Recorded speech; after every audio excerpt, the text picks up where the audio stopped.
After leaving the corporate 9-to-5 grind, I became the boss of my own spiritual business, helping others explore and navigate the human experience from insight, wisdom, and lessons learned along the way. Today, I help aspiring spiritual entrepreneurs gain the confidence to share their gifts with the world.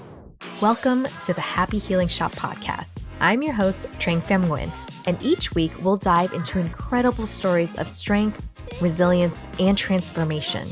So, if you are ready for some serious breakthroughs, laughs and tears, and stories that will inspire you, you are in the right place, my friend. Let's get started.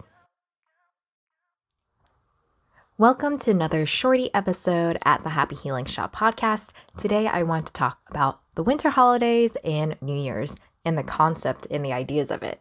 So, what are traditional or unconventional ways that you celebrate the winter holidays and New Year's Eve?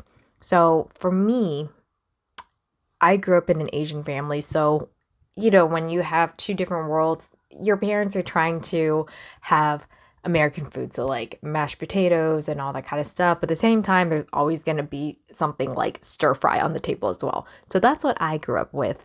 And we still continue that to this day.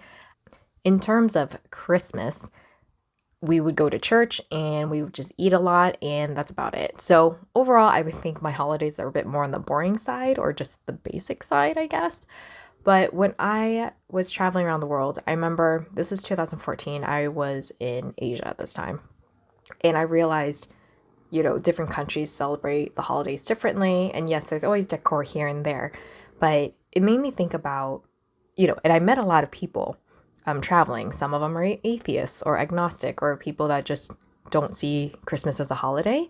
And that's totally fine, because if you think about it, a lot of people don't see Asian New Year's as a holiday at all. But to us, it's like a huge holiday where we celebrate and, give the red paper envelopes with money in it, right? So it made me realize how humans, we put so much meaning behind holiday, just these specific days, same thing with weddings. And you guys know on the weekends, I do wedding planning. So there is always, I feel like around the holidays, this feeling of busyness or pressure to get things done, or the gift giving, all that kind of stuff, right? Especially if you have kids or you're just used to, I always hear about people being like, oh, I'm gonna go broke around Christmas because I'm buying all these gifts and everything. But how much of it is being influenced by these Hallmark movies or what we've seen in movies growing up, and, the big Christmas tree and all that kind of stuff.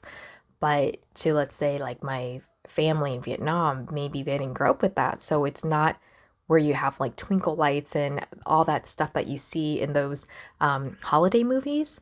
So it makes me think about how humans hold on to this vision, how sentimental we are, or how influenced we are, or how we grew up in so much consumerism that it's the norm now, right? So let me take an example with wedding planning. So usually the bride and groom have a really strong vision. From my experience, usually it's the bride, a strong vision of what they want their wedding to look like, especially because they've had this vision ever since they were a young child, right? And so I think about to myself, how do you get humans to let go or release this vision that we might be holding so tightly onto, and allow instead whatever to come, or be open to other things? So for the holidays, I always think about when people feel busy or obligated to celebrate with their family or travel, when it's like chaos and the flights are already being canceled because of weather, and just so much extra stress is put on, right, during this busy season. And so it's also like, how do people start or get to that point of, let's start new traditions now, or new activities? We don't have to do things the way we've always been done, the ways that we've been taught.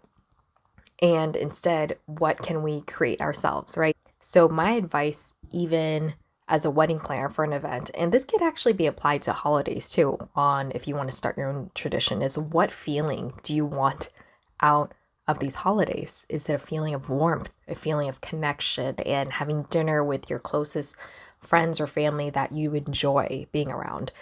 Is it peace and rest and relaxation? Or is it giving, such as doing a new activity instead and helping at a shelter and starting that tradition. And when we think about, I should be doing this holiday ritual or I should be doing that, I want to ask, who is telling you or influencing you?